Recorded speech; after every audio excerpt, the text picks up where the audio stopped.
Margaret Walsh arrived for her shift at 6:36 a.m., exactly 13 minutes before the ICU census updated. Grey hair pulled tight. Scrubs 2 sizes loose. Badge clipped to her left hip, angled so the photo faced inward, a habit so ingrained she no longer noticed it. She moved through the Portland rain like someone who'd walked through worse, her rubber-soled shoes leaving wet prints on the linoleum that faded behind her like evidence being erased. The doors to Seattle General hissed open, and the smell hit first, antiseptic layered over old coffee, underneath it something organic and copper-tinged that new staff never quite got used to.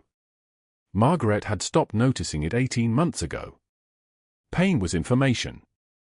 Smells were data. She clocked in at Station 6, entered her credentials, Walsh, M, credential number 7741, and moved into the ICU without looking at anyone. Fluorescent lights buzzed overhead in their usual complaint. The ventilators wheezed their mechanical rhythm in 3 separate rooms.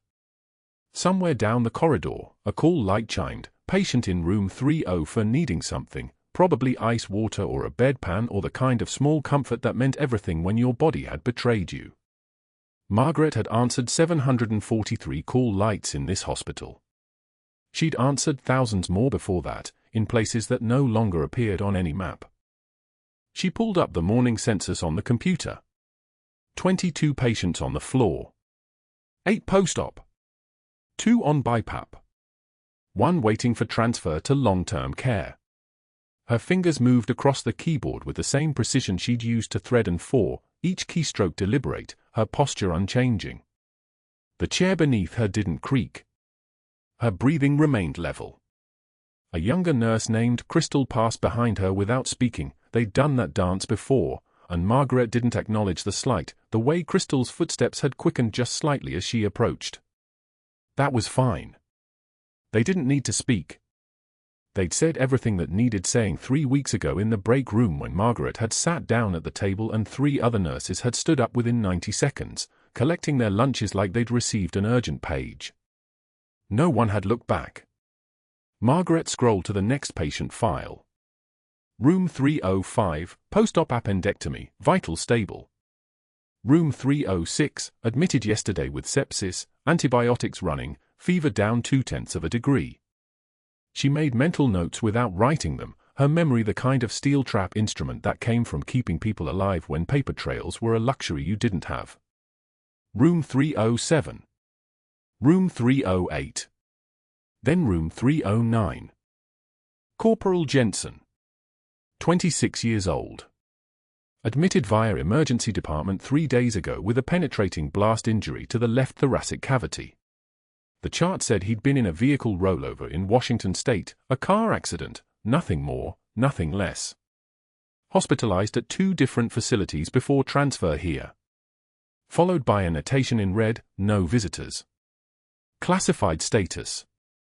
Do not discuss patient details with media or non-medical personnel. Margaret's hand stopped moving. The fluorescent lights buzzed. The ventilators wheezed. Somewhere, a monitor beeped in its rhythmic pulse.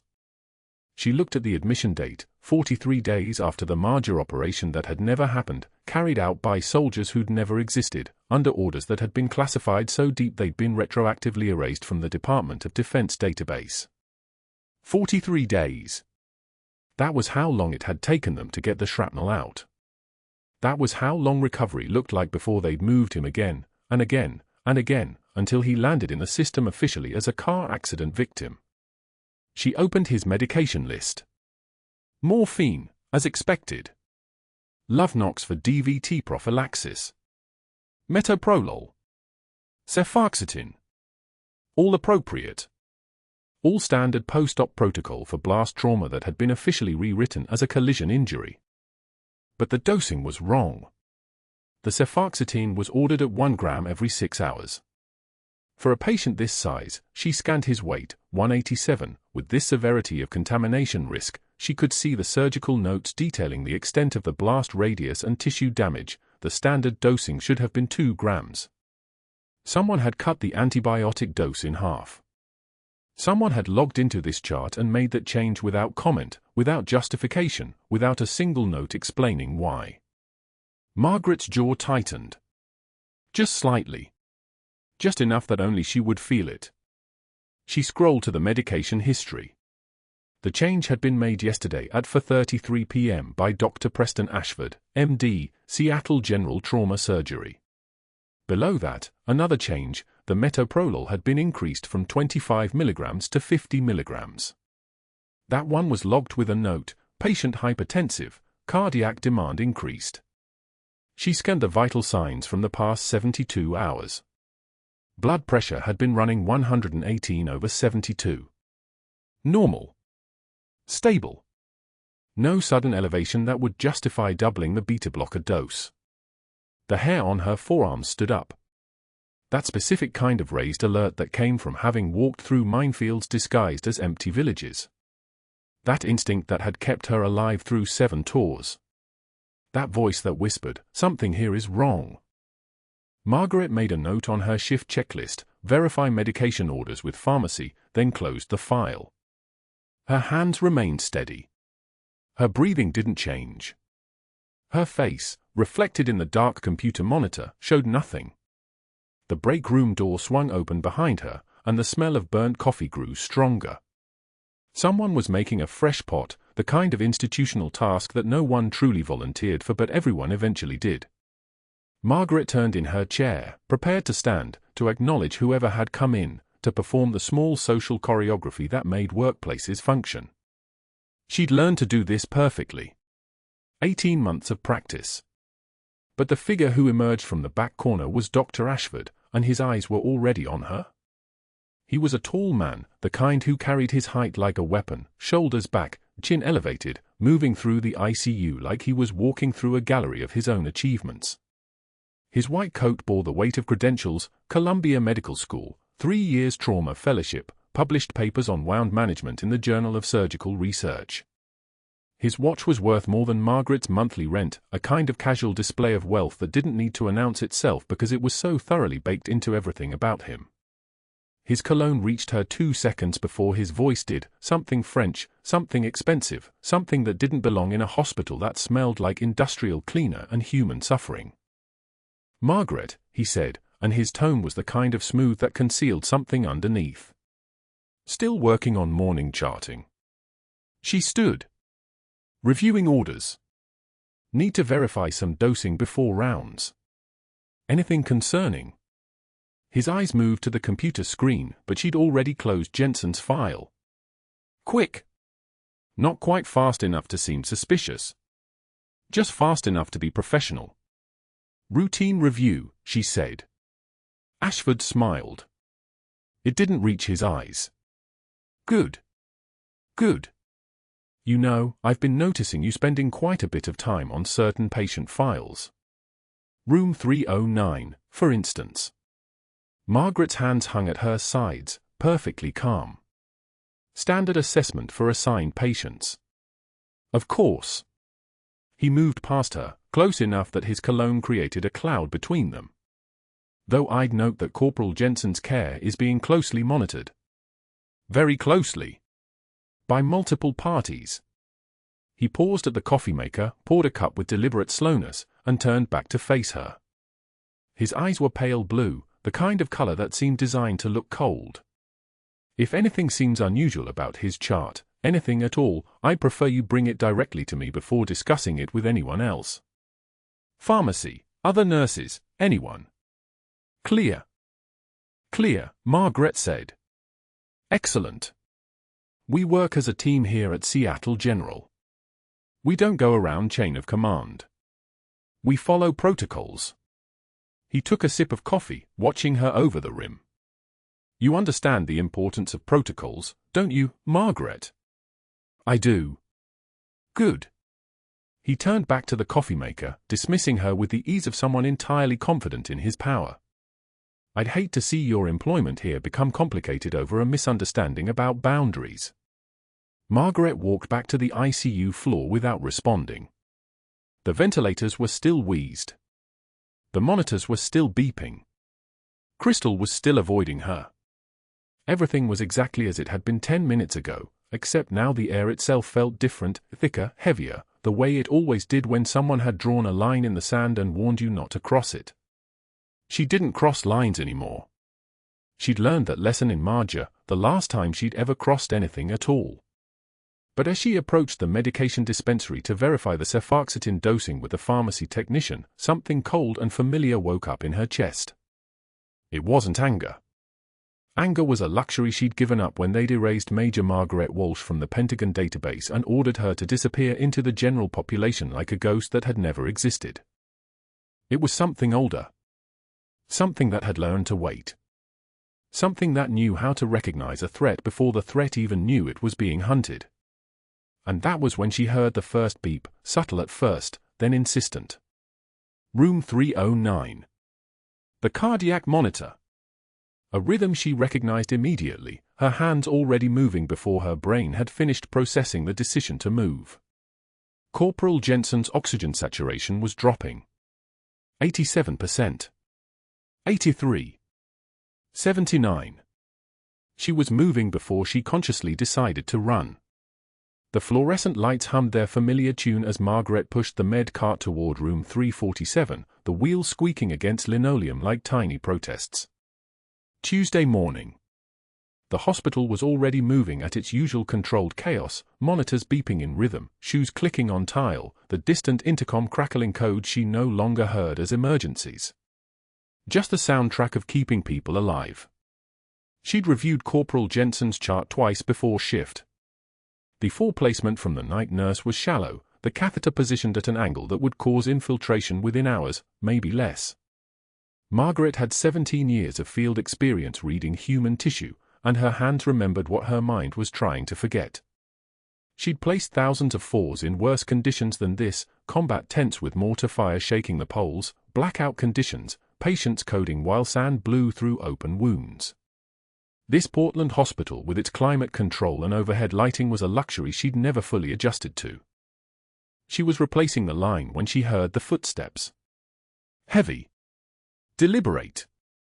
Dr. Marcus Ashford didn't walk into rooms, he entered them like he owned the architecture. Step aside, nurse. Margaret withdrew the new fork flush, sterile, properly positioned, and moved the cart without comment. The Marine's mother, Mrs. Jensen, had tears tracking down both cheeks. Her husband stood rigid beside the bed, hand on their son's shoulder. Corporal Jensen himself lay motionless, post-surgical, still climbing out of anesthesia's fog. Ashford examined Margaret's work with theatrical precision, holding the four-line up to the light as if it might reveal secrets. His voice, when he spoke, had that particular quality some men cultivated, the kind of polished contempt that sounded like education. Perhaps someone with your experience level should stick to bedpans, Walsh. This is advanced care. The room held its breath. Mrs. Jensen's hand found her mouth. Her husband's jaw tightened. Margaret felt the moment expand, the way moments do when they matter. She'd been hit harder than this. Shot at. Blown up. Left for dead in a valley that didn't exist on any official map. But there was something about professional humiliation in front of civilians that cut differently. She took one measured breath. Let the silence settle for exactly 2 seconds. "I've survived worse than you, doctor," she said, her voice dropping to something flat and final. And they had guns. One tear escaped. Just one. She wiped it without breaking eye contact, her hand steady as a surgical laser. The gesture was calculated, not the breakdown Ashford seemed to expect, but a single acknowledgement of humanity before the shutters came down. Some part of her understood what she'd just revealed, that there was worse in her past than his condescension could ever reach. Ashford's jaw tightened. She watched the muscle cord work along his neck. Then he turned away, his attention pivoting to charm, his voice sliding into that doctor-to-worried parents tone that made it clear he was the only adult in the room who mattered. Margaret collected the old kit with practiced efficiency and wheeled the cart back into the hallway. The break room on Wednesday lunch was a study in orchestrated abandonment. Margaret had sat at the same corner table for 18 months, usually alone. She'd never been the type to initiate small talk, and most staff seemed to sense something about her that discouraged casual friendship.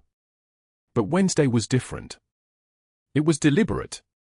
Nurse Chen arrived first, collected her labeled container from the refrigerator, glanced toward Margaret's corner, then drifted toward the far table where Rodriguez was already settling in. Patterson arrived next, took in the scene, and followed. Within 90 seconds, Margaret sat at a table for 8 with turkey sandwich and apple, the scrape of chairs on linoleum providing a rhythm of exclusion. She ate in silence. The sandwich was dense and flavorless. The apple was mealy.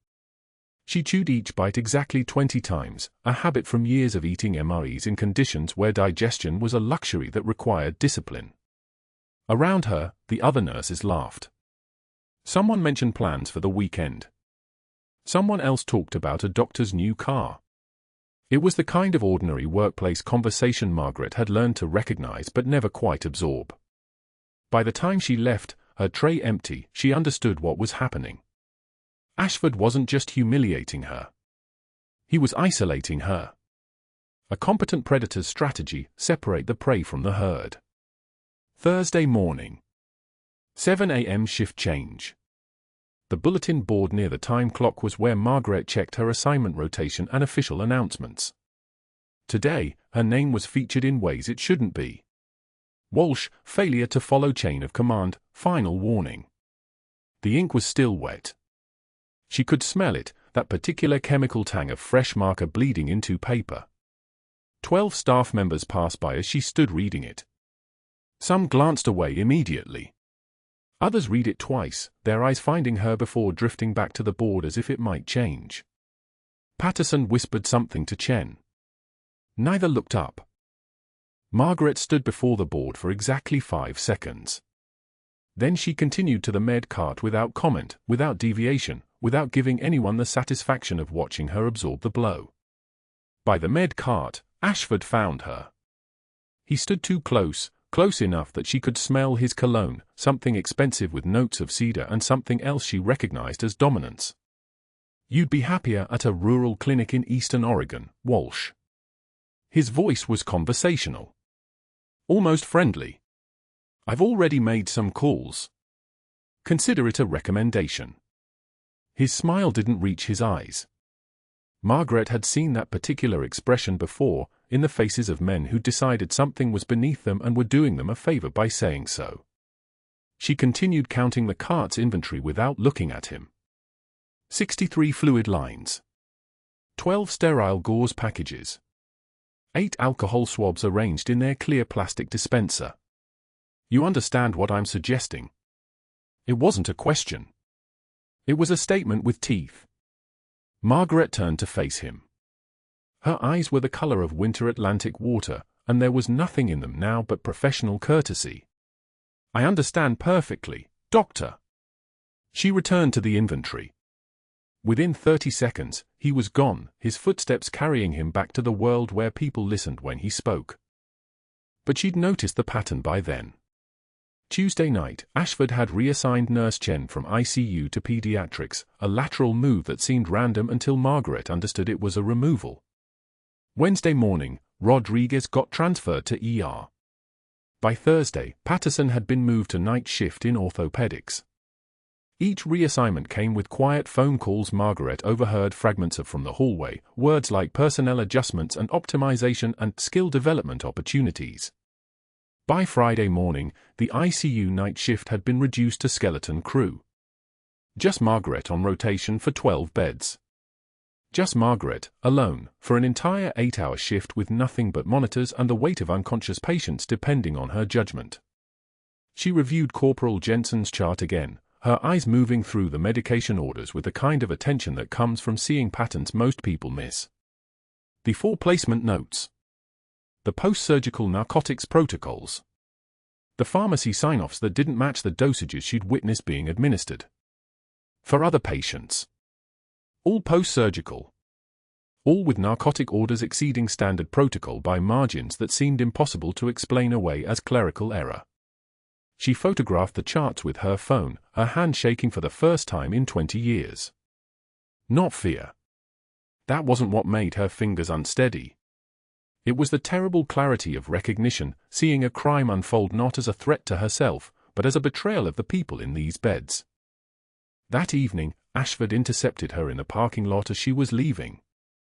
The sun was bleeding orange across Portland's skyline, and the lot was mostly empty, just scattered cars and the distant sound of an ambulance wailing toward some emergency she wouldn't answer.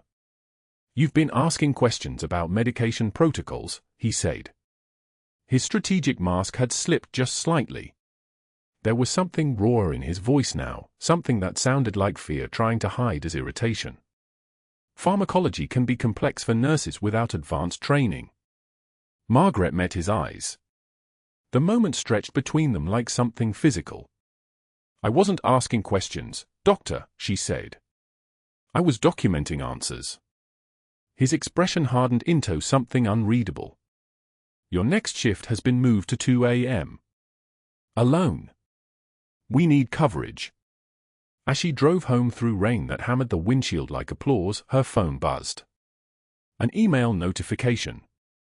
HR scheduling a performance review for Monday morning, copied to the state nursing board, with the subject line personnel fitness evaluation. The email was time-stamped 6:44 p.m. Ashford had filed it before she'd even left the building.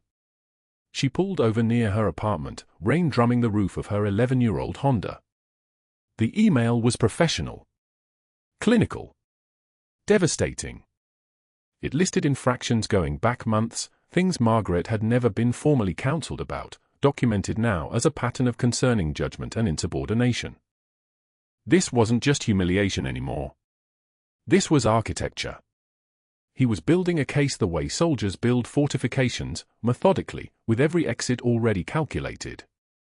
She stared at the phone screen until the words blurred. The pattern started small enough that only someone trained to read chaos could have seen it. Tuesday night, 11:47 p.m., when Nurse Chen got the call reassigning her from the ICU to pediatrics. Chen had been on Margaret's floor for 3 years, good hands, solid night shift discipline, the kind of nurse who asked questions before moving a patient. She'd pressed the phone against her ear in the break room, her face draining the way it does when the hospital politics get personal. Margaret had said nothing, just watched Chen's shoulders collapse as she hung up, understanding blooming in that silence. This wasn't a request. This was a move. A chess piece sliding across a board nobody else was looking at. Wednesday brought Rodriguez. Different unit, same choreography. The ER supervisor had called him directly, told him the ICU was overstaffed, that pediatrics needed him for the week. Rodriguez had actually laughed when he told Margaret during shift change. "Overstaffed," he'd said, pointing to the whiteboard where 6 new admissions stared back at them like arithmetic that didn't balance. "We've got 2 vents running and a trauma alert incoming." "But sure. Overstaffed." He'd slung his bag over his shoulder and headed out, leaving Margaret alone with the math that no longer worked. She understood then, this wasn't incompetence. This was construction. Methodical. Deliberate.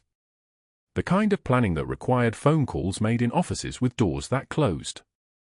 By Thursday evening, the pattern had become undeniable. Pat arrived for the night shift and made it exactly 40 minutes before the call came through from Dr. Ashford's office. His voice on her hospital phone was practiced, administrative, the tone of a man reading from a script he'd already rehearsed. Pat listened, her free hand gripping the desk edge hard enough that her knuckles went white. Margaret watched from the medication cart, not pretending anymore to count pills or check labels. She was watching the machinery turn. Pat hung up and met her eyes, that look that said she understood too. "Trauma services," Pat said quietly. "Emergency staffing need. They want me to float to the ER for the next week." She grabbed her jacket. 3 calls came through tonight. All for me. All for different units. All from his office. The ICU fell quiet as Pat left. Not the ordinary quiet of a night shift, where you could hear the ventilators breathing in rhythm and the monitors beeping their steady mathematics. This was a different kind of silence. A silence that felt like a room emptying on purpose. Margaret stood in the medication room, counting the staff left on her floor. She and 2 others. 1 orderly who rotated between departments. 1 junior nurse who was still learning to read EKG strips. And the patients. 8 critical patients across 10 beds, and the night had just begun. The fluorescent lights overhead cast everything in that flat white that made time feel untethered. Could be midnight or 3 a.m., could be any night of the week when you were watching your options disappear. She walked the floor and checked each monitor. Bed 1, a 63-year-old post-op cardiac patient, BP holding but trending downward.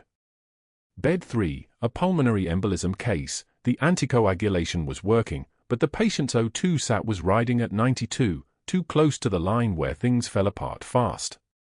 Bed 5, an older man with sepsis, already on broad-spectrum antibiotics, already on vasopressors to keep his blood pressure from collapsing entirely. These were the patients you needed bodies for. These were the patients who deteriorated in minutes, who needed someone at the bedside when their eyes changed, when their breathing shifted from labor to dying. Margaret had lived through every possible variation of this scenario, had treated trauma victims in field hospitals where the power was a generator and the surgical suite was a tent, where you made decisions with blood on your hands and inadequate resources, where you learned that sometimes impossible was all you had.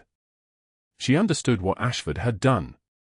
She'd seen this kind of tactical thinking before, just never turned inward, never aimed at someone in the same uniform. Not metaphorically. In Scrubs, not combat fatigues, but the principle was identical: isolate the target, thin the support structure, engineer a situation where the conditions for failure became inevitable. He'd done it by phone calls, by reassignments listed as routine needs, by administrative shuffling that no one individual decision made seem malicious. But layered together, they formed a picture, the kind of picture that looked like strategy only if you'd been trained to read asymmetric warfare translated into hospital logistics. The thing that made Margaret certain was the timing. Friday night. The quietest night of the week, when the surgical teams were lighter, when the attending physicians were thinner on the ground, when a crisis on the ICU floor meant wait times measured in minutes that felt like hours. Ashford had engineered this specific night with the precision of someone who'd calculated every variable. He'd pulled Chen because she was competent. He'd pulled Rodriguez because he was steady under pressure. He'd pulled Pat because she was Margaret's closest ally on the unit, the one person who'd been in her corner when the other nurses started drifting away. Now there was just Margaret, a junior nurse who was still building her muscle memory, an orderly who worked across 3 departments, and 8 patients who would have no mercy for understaffing. She pulled her phone from her scrub pocket and stared at it for 15 seconds. No messages. No calls. No warning. Just a device that connected her to nothing that mattered right now. She could call Chen, tell her to come back, explain what she'd figured out. But that would put a target on Chen's back too. She could call the nursing supervisor, make a complaint, file a formal grievance about the staffing patterns. But the supervisor answered to the hospital administrator, who answered to a board that Ashford clearly had leverage with. Every move she made to resist would give him another thread to pull, another piece of documentation for his case file. He was building towards something. She could feel it the way you felt changes in air pressure before a storm. Margaret put the phone away and walked to the supply closet, not to cry or fall apart, but to pull out what she'd carried since 2003. The MRE package in the plastic bag at the bottom of her locker, tucked beneath her lunch bag, and a change of scrubs. She'd never explained it to anyone, never told anyone why a 52-year-old nurse kept military-issue meals ready to eat in her hospital locker. The package was tan-colored, marked with faded print, something she'd carried through Helmand Province and kept as a talisman for reasons she'd stopped interrogating years ago. Muscle memory, maybe. A superstition. A reminder of what she'd survived when the odds had been worse than this. She held it for exactly 4 seconds, feeling its weight, then put it back. Not yet. But soon. She could feel the pressure building, like oxygen saturation dropping on a monitor, that gradual drift toward the line where everything changed. Ashford had set this night up like a trap. Designed it so that when something went wrong, and something would go wrong, it always did on nights like this, there would be no one to help her, no witnesses, no one to corroborate anything except his carefully documented paper trail of her incompetence. The first monitor alarm came at 2:43 a.m. Not an emergency yet, just a notification that someone's heart rate was climbing. Margaret checked the patient, made adjustments, moved to the next bed. The second alarm came 20 minutes later. The third at 3:07. Nothing critical yet, just the slow accumulation of small problems that added up to the kind of night where one more patient deteriorating meant one fewer person could provide adequate care. Margaret moved between beds with the efficiency of someone who'd learned to divide herself into necessary pieces, part of her mind tracking vital signs, part of her calculating medication interactions, part of her listening to the sounds the machines made, to the subtle shifts in breathing that came before the crisis hit. She was standing at the medication cart at 3:52 when she heard it. The sound that every ICU nurse knew with absolute certainty. Not a regular alarm. Not a notification. The code alarm.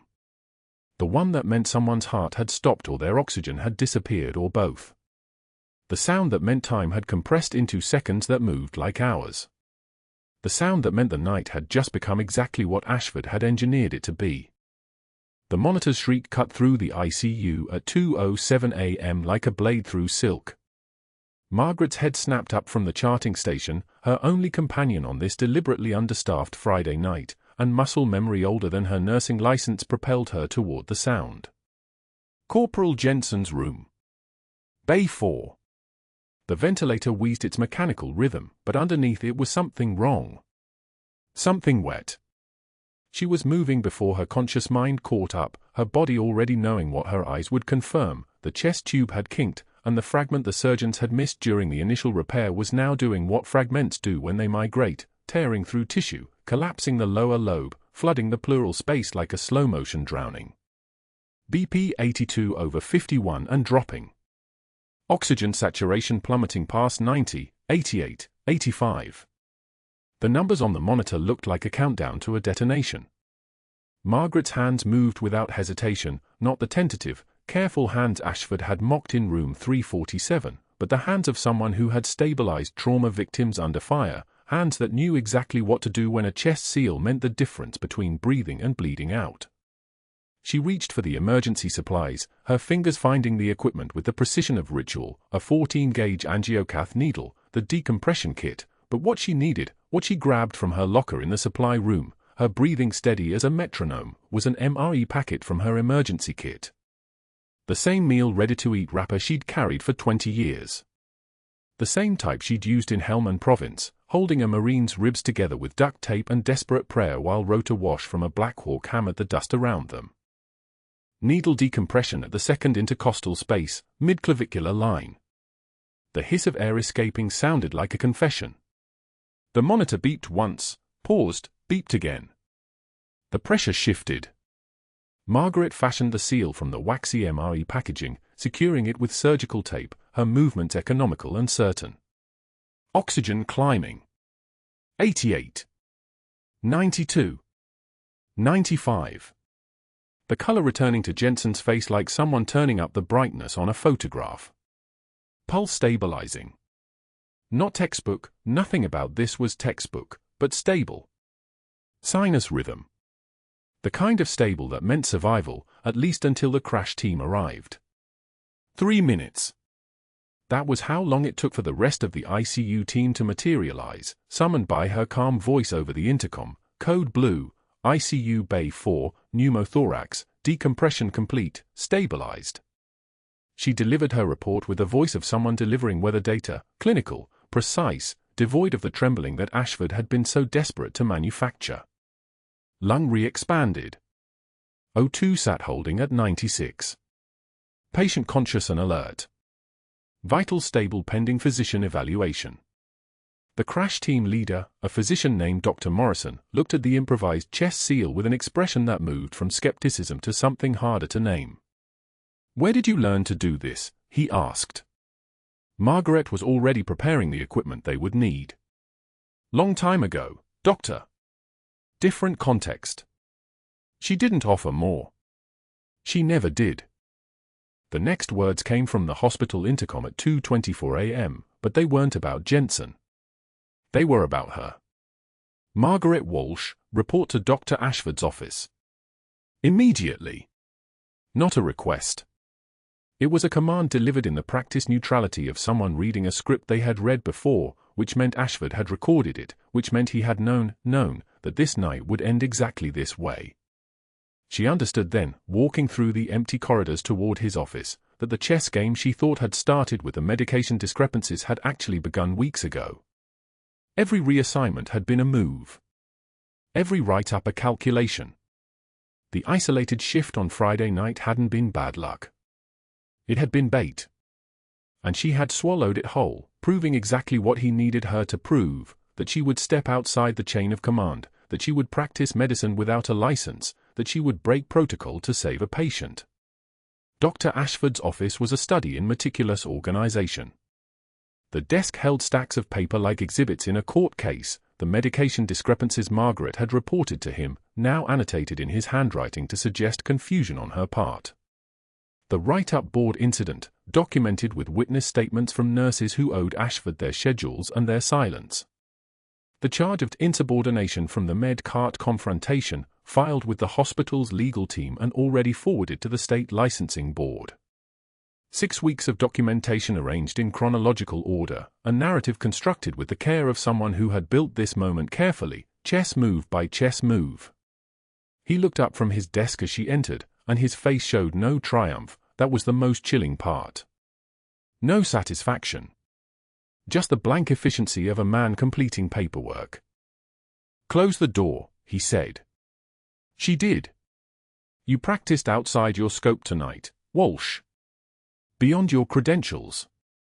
You performed a procedure, unauthorized, undocumented, that has significant liability implications for this hospital." His voice had the texture of sand, rough and granular. "I have no choice but to terminate your employment effective immediately." Margaret remained standing. "There's a reason my records are sealed, Doctor. A reason I can't." "I'm aware." He picked up his phone. "Already unlocked. Already dialing. I've made inquiries. Your credentials are inconsistent. Your background contains gaps that don't hold up under scrutiny. That sealed record? It will look like fiction in any board hearing." He brought the phone to his ear. "Security? Dr. Ashford. I need an escort for a terminated employee. Room 312. Now." The silence stretched like a rubber band pulled to its breaking point. Margaret could hear the fluorescent lights buzzing, the same sound that had driven her to distraction on her first shift here 18 months ago, back when she thought she was just a nurse, back when she thought someone might believe her if she told the truth. Ashford disconnected, set the phone down with the precision of someone placing a game piece, and gestured to the door. "You'll be escorted from the building. Your badge has been deactivated. Your employment file is sealed. Anything you say about Seattle General in a public forum will be met with legal action for breach of confidentiality." She understood then the full architecture of what he had built. Not just to fire her. To erase her. To turn her employment record into a weapon that would make her sound delusional if she ever spoke about what she'd seen. The medication discrepancies would become evidence of her confusion, not his theft. The seizures would become evidence of her instability, not his manipulation. Everything that had happened over these 18 months would be reframed in the narrative he had already written. Margaret turned and walked to the door. 2 security guards waited in the hallway, contracted security, young men who had no idea who they were escorting out, who saw only a tired-looking woman in rumpled scrubs. One of them held a cardboard box. The other held a neutral expression. She took the box and watched them walk her through the silent corridors of Seattle General, past the ICU where Jensen was being examined by Dr. Morrison, past the break room where the other nurses would soon find out she'd been terminated, past the supply closet where she'd stood 2 days ago staring at her reflection and wondering how much longer she could hold this together. At 3:15 a.m., they handed her to the exit. Rain had started, the kind that fell sideways in Portland, that soaked through everything it touched. Margaret stood in the parking lot with the cardboard box balanced on her hip and watched the security guards disappear back into the building. Her locker contents, a cracked NASA mug her daughter had given her before Kabul, before the IED that had turned her daughter into someone she could no longer protect. An office phone that had somehow survived 18 months of fluorescent lights and her neglect. A photograph in a plastic sleeve, the face of her daughter already blurring in the downpour. The faded unit patch. A spare pair of scrubs. The detritus of a life lived in borrowed time. The bus stop was 2 blocks away. She walked without hurrying, without running, without acknowledging the rain that hammered against the concrete like applause for a performance that had finally ended. She stood under the shelter and watched a bus pass without stopping. Then another. The line beneath Seattle General Nurse on her discharge papers was already signed. The narrative was already written. She had been erased. But that wasn't the worst part. The worst part came at 5:13 a.m., 3 hours after she'd stabilized a Marine who shouldn't have survived the night, when her phone rang in her apartment and a voice on the other end said something that changed the entire story she thought she knew about herself. At 5:53 a.m., while Margaret sat in her apartment staring at the discharge papers with her name typed in clinical lowercase, her phone rang. Not a text. Not an email. An actual phone call, the kind nobody made anymore. She didn't recognize the number. She answered anyway. Major Walsh. The voice belonged to a young man, steady and clear. This is Corporal Jensen. From room 347. I need you to come back. She didn't ask how he had her number. She didn't ask anything. She just said, I'm coming, and hung up. 12 minutes later she was back at Seattle General, walking through the same employee entrance where security had escorted her out 3 hours before, the cardboard box with her NASA mug still in her hands. When she reached Jensen's room on the 3rd floor, he was sitting up in bed, his surgical dressings tight against his ribs, and his eyes went wide the moment she stepped through the door. Widow 6, he whispered, loud enough for the machines to hear it. You're really here. That single phrase, spoken with the kind of recognition that only existed between soldiers, brought the hospital administrator running, and behind him came 2 men in dark suits moving with the particular efficiency of federal agents. They weren't smiling. One of them held a file folder that looked thick enough to contain someone's entire life, redacted and compartmentalized. Major Margaret Walsh. The older agent's voice carried the weight of institutional authority. I'm Special Agent Mercer, FBI. We need to talk about Dr. Ashford. The administrator's hands were trembling as he read from a suddenly delivered personnel file, his face draining of color like someone watching a building collapse in real time. Major Margaret Walsh. Bronze Star with Valor. Purple Heart. 2 of them. He kept reading, his voice getting smaller. Classified operations in Helmand Province. Task Force Banshee designation. You were, he couldn't finish the sentence.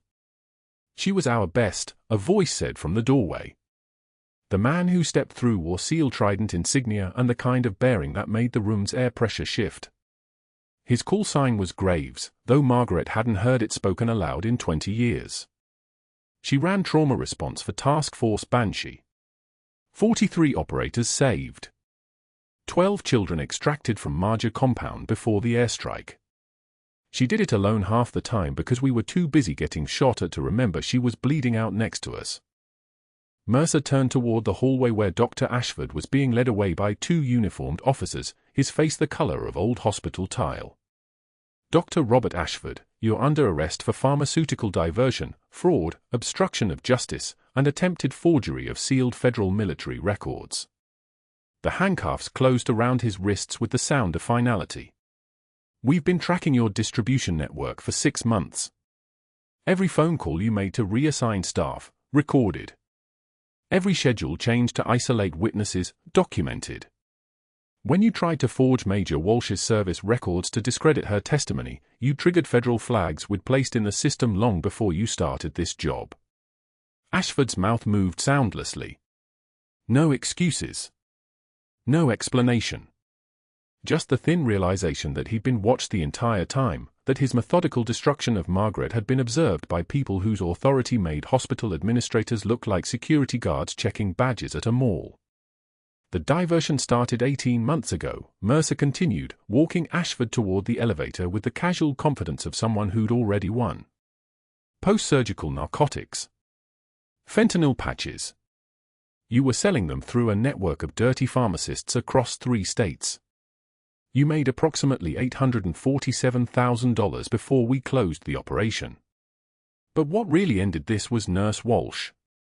She noticed discrepancies in medication orders that didn't match diagnoses. She documented everything. She was going to report you, so you built a case against her instead: write-ups, isolation, reassignment of competent staff. You were trying to discredit her before she could connect the dots. The perp walk happened at 7:16 a.m. during shift change. The main lobby filled with nurses, respiratory therapists, phlebotomists, the people who'd spent months avoiding Margaret in the break room, the ones who'd drifted away when she sat down for lunch. They watched in absolute silence as Ashford was led past the same employee entrance where he'd had her escorted out for hours earlier, his hands cuffed behind him, his career burning like a controlled demolition. A young woman emerged from Jensen's room, still in her marine dress blues from the night shift. She was the one who'd been assigned to watch him, and she was crying without trying to hide it. "Major Walsh, I didn't know. Nobody told us who you were." Margaret's voice, when she spoke, carried the weight of 2 decades of erasure. "Now you do." For words. They sounded like a command delivered from absolute certainty. The hospital administrator approached her slowly, like someone approaching a wounded animal that might still bite. His hands were shaking so badly he could barely hold the personnel file. "Major Walsh, we had no idea. Your employment is reinstated immediately. Full back pay. A formal apology. We need to." Graves interrupted him without raising his voice, which somehow made it louder than a shout. "She won't be staying. Senator Morrison has been waiting 20 years to properly thank the woman who saved his life. There's a ceremony pending." Margaret looked at Jensen, still holding the faded unit patch she'd pulled from her jacket lining during the code blue, and something in her expression shifted, not softened exactly, but recognized. "How are you feeling, Corporal?" "Like I shouldn't be alive," Jensen said quietly. "And like it's because of you. Twice now. You didn't have to come back." "Yes, I did."